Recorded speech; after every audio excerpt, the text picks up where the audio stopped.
Assalamualaikum warahmatullahi wabarakatuh. Selamat siang saudara.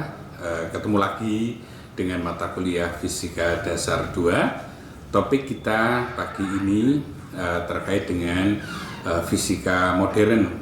Jadi pada saat kita belajar tentang fisika modern, kemarin kita sudah belajar juga bagaimana fisika modern itu menjadi bagian dari fisika dasar 2. Nah, di dalam fisika modern kita mengenali pada pagi hari ini membahas tentang topik atom. Nah, saudara, kalau kita bicara atom, maka sebenarnya yang kita pelajari adalah teori-teori atom yang diungkapkan oleh beberapa ilmuwan. Jadi seperti Dalton mencoba menjelaskan tentang konsep atom. Atom adalah bagian partikel terkecil dari sebuah unsur, di mana gambarannya menurut Dalton itu adalah atom itu seperti kue kismis yang muatan positif dan negatif tersebar merata. Nah, kemudian teori atom ini diuji oleh Rutherford. Ditembakkanlah partikel alfa di sebuah unsur itu. Kalau memang benar menurut Dalton ini, maka konsep Rutherford itu bahwa partikel itu akan diteruskan. Nyatanya bahwa partikel-partikel itu ada, setelah ditembakkan partikel alfa, ada bagian yang dipantulkan, ada yang dibelokkan, dan ada yang diteruskan. Akhirnya konsep atom Dalton itu diperbaharui oleh Rutherford. Nah, inilah yang mendekati kebenaran itu. Jadi menurut Rutherford bahwa atom terdiri atas inti atom dan kulit atom. Inti atom terdiri atas proton yang bermuatan positif dan neutron yang bermuatan negatif. Di mana sebenarnya kulit atom itu berupa elektron yang bermuatan negatif yang bergerak dan memancarkan energi. Nah, saudara, kalau memang benar teori Rutherford ini, karena ternyata bahwa gerak dari elektron yang mengelilingi inti itu memancarkan energi, maka semakin lama energinya akan semakin mengecil dan habis. Suatu saat maka inti akan bergabung dengan elektron atau kulit atom. Nah, inilah yang tidak memungkinkan, sehingga gambaran teori yang diungkapkan oleh Rutherford itu diyakini tidak benar. Maka Niels Bohr mencoba untuk menjelaskan tentang konsep atom itu seperti apa. Kemudian inilah model atom Niels Bohr inilah yang kemudian difahami, kemudian dipakai sampai saat ini. Nah, ada dua postulat sebenarnya di dalam model atom Niels Bohr ini. Yang pertama, bahwa elektron bergerak mengitari proton, mengelilingi inti, yang di dalam geraknya ada gaya Coulomb yang sesuai dengan hukum Newton. Itu yang pertama. Yang kedua, orbit yang diizinkan hanya orbit yang memungkinkan saja dengan momentum sudut elektron sebesar kelipatan bulat dari H/2P, yaitu L sama dengan mv kali R atau sama dengan N kali H. Nah, elektron yang bergerak pada orbitnya ini tidak memancarkan energi dan tidak menyerap energi, sehingga dia akan tetap bergerak di lintasannya saja. Hal ini sesuai dengan prinsip Pauli juga.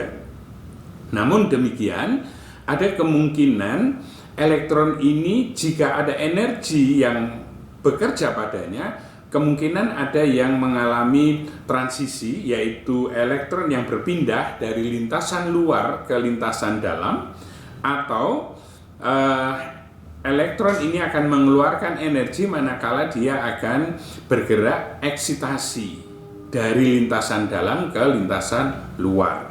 Nah, inilah yang kemudian difahami model atom menurut Niels Bohr yang dilihat pada atom hidrogen.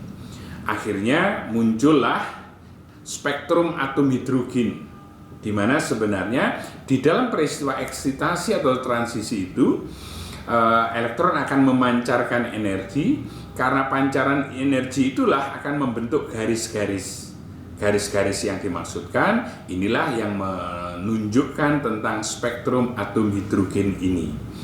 Nah, berdasarkan postulat Niels Bohr ini, maka model atom ini diyakini lebih stabil karena elektron yang ada di luar akan selalu bergerak mengelilingi intinya. Sampai saat ini, inilah model atom Niels Bohr yang berlaku. Karena kemantapan teori atom Bohr inilah kemudian menjelaskan unsur-unsur garis spektrum pada atom hidrogen.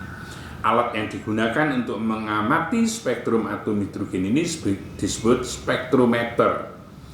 Spektrometer ini sesungguhnya memakai kisi difraksi. Kisi itu adalah bagian yang celah sempit. Difraksi berarti mengalami pelenturan dari gelombang yang terjadi.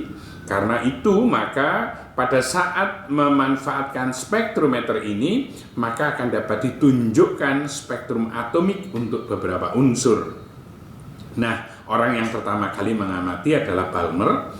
Hasil eksperimennya menunjukkan bahwa spektrum atom hidrogen ini bersifat diskrit untuk atom hidrogen dan spektrum pita untuk gas yang nitrogen.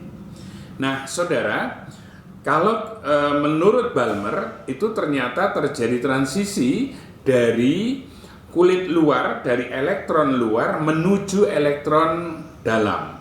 Jadi misalnya N2 menuju N1, N3 menuju N1, N4 menuju ke N1, ini mengalami transisi, maka disitulah akan terbentuk spektrum atom hidrogen dengan panjang gelombang yang berbeda. Nah, berdasarkan penemunya, maka spektrum atom hidrogen nanti terbedakan menjadi 7 oleh Lyman, oleh Balmer, oleh Paschen, oleh Brahe, dan oleh Van. Yang masing-masingnya sebenarnya kalau Lyman itu dari N2 menuju N1. Kalau Balmer dari N3 ke N2 dan seterusnya.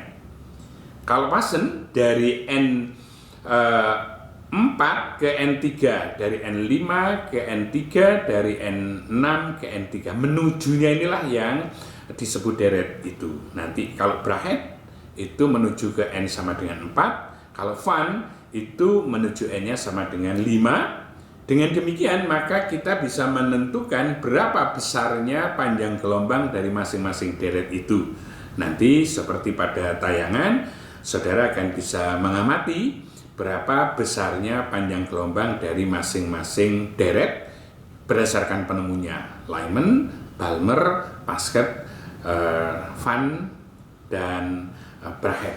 Nah, kira-kira itu saudara dasar-dasar dari fisika modern, bahasanya atom. Nanti secara spesifik kita akan lihat jari-jarinya, kemudian bentuk lintasannya dari masing-masing atom berdasarkan rumus-rumus yang ada. Saya kira untuk pertemuan kita hari ini sampai pada bagaimana menentukan besarnya panjang gelombang pada spektrum atom hidrogen berdasarkan para penemu-penemunya. Nanti saudara boleh berlatih manakala kemudian elektron itu berpindah dari kulit yang lebih luar ke kulit dalam yang lebih kecil, maka saudara bisa menentukan panjang gelombangnya. Silakan berlatih dengan berbagai contoh soal supaya untuk meyakinkan saudara panjang gelombangnya seperti apa dari masing-masing deret tersebut. Saya kira itu, silakan berlatih, mudah-mudahan saudara bisa belajar lebih baik. Terima kasih. Assalamualaikum warahmatullahi wabarakatuh.